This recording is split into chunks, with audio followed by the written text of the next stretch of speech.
இந்த ஆண்டு வெளியான அஜித்தின் துணிவு திரைப்படத்தில் ஹீரோயினாக நடித்திருந்தவர். ரம்யா நம்பீசன் உள்பட ஒரு சில பேர் தான் இந்த குற்றத்துக்கு மூளையாக இருந்திருக்கிறார்கள்.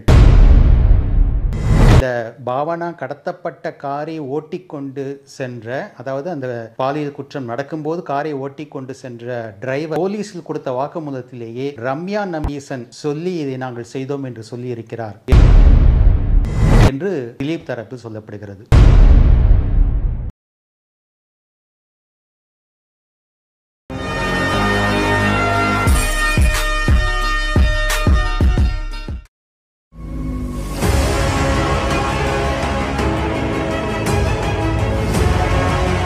விளங்கும் யூடியூப் நேயர்களுக்கு வித்தகன் சேகரின் அன்பு வணக்கங்கள். திரைக்கூத்து நேயர்களே, த டோர் நடிகை பாவனா ஹாலிவுட்டில் தமிழில் ரீ என்ட்ரி ஆகும் திரைப்படம் இது சீக்கிரத்தில் ரிலீஸ் ஆக போகுது. 13 வருஷங்களுக்கு பிறகு, கிட்டத்தட்ட 12 வருஷங்களுக்கு பிறகு தமிழில் ரீ என்ட்ரி கொடுக்கறாங்க பாவனா. இதுக்கு முன்னாடி கடைசியா அஜித் கூட அசல் திரைப்படத்தில் நடிச்சிருந்தாங்க தமிழில். பாவனா 2017ஆம் ஆண்டு ஒரு மோசமான பாலியல் பிரச்சனையை சந்தித்தார். கேரளாவில் ஷூட்டிங் முடிந்து வீட்டுக்கு திரும்பி கொண்டிருக்கும் போது அவருடைய கார் வழிமறிக்கப்பட்டு 4 பேர் கொண்ட கும்பல் லாரியில் ஏறிக்கொண்டு பாவனாவை பாலியல் துன்புறுத்தல் செய்து அதை வீடியோவும் எடுத்திருக்கிறார்கள். அந்த வீடியோவை கேரளாவின் முன்னணி ஹீரோவான நடிகர் திலீப்புக்கு அனுப்பியதாகவும் சொல்லப்படுகிறது. காரணம், பாவனா பாலியல் துன்புறுத்தல் குற்றத்துக்கு பின்னணியில் செயல்பட்டவர் நடிகர் திலீப் என்று குற்றம் சாட்டுகிறார் பாவனா. இந்த 2 பேருக்கும் அப்படி என்ன பிரச்சனை என்றால், திலீப்பின் மனைவியாக இருந்தவர் மஞ்சு வாரியர். அஜித்தின் துணிவு திரைப்படத்தில் ஹீரோயினாக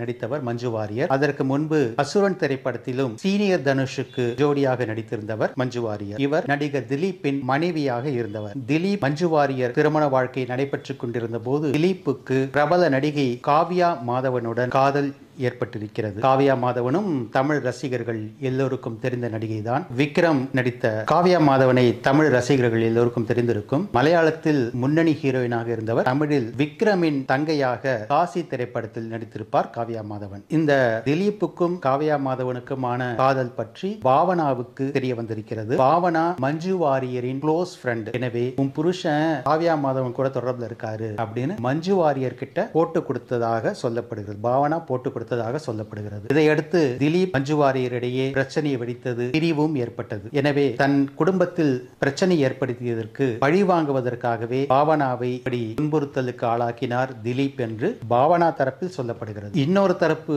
என்ன சொல்லுது, அதாவது ஒரு எனக்கு நெருக்கமான ஒரு சினிமா பத்திரிகையாளர் என்னிடம் சொன்னது. இது மீடியாவில் அதிகமாக வெளிவந்ததாக எனக்கு தெரியவில்லை. திலீப்பும் பாவனாவும் சேர்ந்து கேரளாவில் ரியல் எஸ்டேட் தொழில் நடத்தி கொண்டிருந்தார்கள். பார்ட்னர்ஸாக இருந்து நடத்தி கொண்டிருந்தார்கள். அப்போது பல கோடி ரூபாயை திலீப்பை ஏமாற்றி பாவனா மோசடி செய்து விட்டதாக சொல்லப்படுகிறது. இதற்காக பாவனாவை பழி வாங்குவதற்காக திலீப் அப்படி செய்தார் என்று ஒரு தரப்பு சொல்லுகிறது. திலீப் தரப்பு என்ன சொல்கிறது என்றால், எனக்கும் இந்த குற்றத்துக்கும் சம்பந்தமே கிடையாது. நடிகை ரம்யா நம்பீசன், அவர் தமிழிலும் முன்னணி நடிகை என்பது உங்கள் எல்லோருக்கும் தெரிந்திருக்கும். விஜய் சேதுபதி போன்ற பெரிய ஹீரோக்களுக்கு ஜோடியாக எல்லாம் நடித்திருக்கிறார். அந்த ரம்யா நம்பீசன் உள்பட ஒரு சில பேர் தான் இந்த குற்றத்துக்கு மூளையாக இருந்திருக்கிறார்கள்.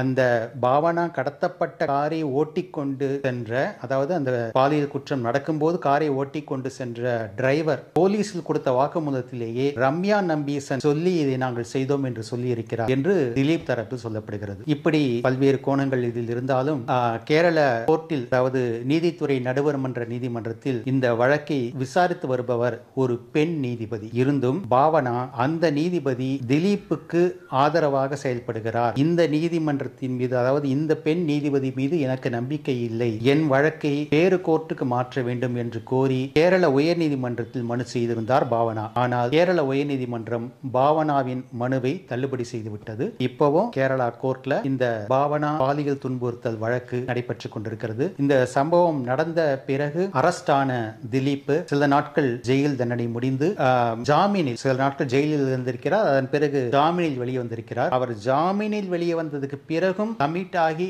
நடித்த படங்களும் சமீபத்தில் கூட சுமார் ஒரு 6 மாதங்களுக்கு முன்னால் ஒரு திரைப்படம் திலீப் ஹீரோவாக நடித்த திரைப்படம் வெளியாகி இருக்கிறது. அதெல்லாம் சக்கப்போடு போட்டுக் கொண்டிருக்கு கேரளாவில். இந்த பிரச்சனையை அடுத்து பாவனா பாலியல் துன்புறுத்தல் பிரச்சனையை அடுத்து கேரள நடிகர் சங்கத்தில் இருந்து திலீப்பை நீக்கி வைத்திருந்தார்கள். ஆனால் கேரள நடிகர் சங்க தலைவராக மோகன்லால் தேர்ந்தெடுக்கப்பட்ட பிறகு திலீப்பை மீண்டும் கேரள நடிகர் சங்கத்தில் சேர்த்து கொண்டிருக்கிறார்கள். இதற்கு எதிர்ப்பு தெரிவித்து பாவனா, பார்வதி நாயர், ரீமா கலிங்கல், ரம்யா நம்பீசன் உள்ளிட்ட நடிகைகள் இதற்கு எதிர்ப்பு தெரிவித்து தங்களுடைய உறுப்பினர் பதவியை ராஜினாமா செய்திருக்கிறார்கள். எவ்வளோ நேரம் போயிருக்கு? பாவனா இப்போது ரீஎன்ட்ரி கொடுக்கிறார் ஒரு தமிழ் படத்தில் என்று சொன்னேன். பாவனா தமிழில் முதலில் அறிமுகமான திரைப்படம் சித்திரம் பேசுதடி. அதோடைய இயக்குனர் மிஷ்கின் சித்திரம் பேசுதடி ரிலீஸ் ஆன சமயத்தில் பல்வேறு கல்லூரிகளுக்கும் சென்று மாணவர்களோட இன்ட்ராக்ட் பண்ணியிருக்காரு, கலந்துரையாடல் பண்ணியிருக்காரு. அப்படியாக கோயம்புத்தூரில் ஒரு கல்லூரியில் பேசும்போது ஒரு மாணவர் சித்திரம் பேசுதடி படத்தை டைரக்ட் பண்ணது மூலமாக உங்களுக்கு கிடைச்ச பெரிய பெனிஃபிட் என்ன என்று கேட்டதற்கு ரொம்ப கூலாக செக்ஸ் வித் பாவனா என்று மிஷ்கின் சொன்னதாக சொல்லப்படுகிறது.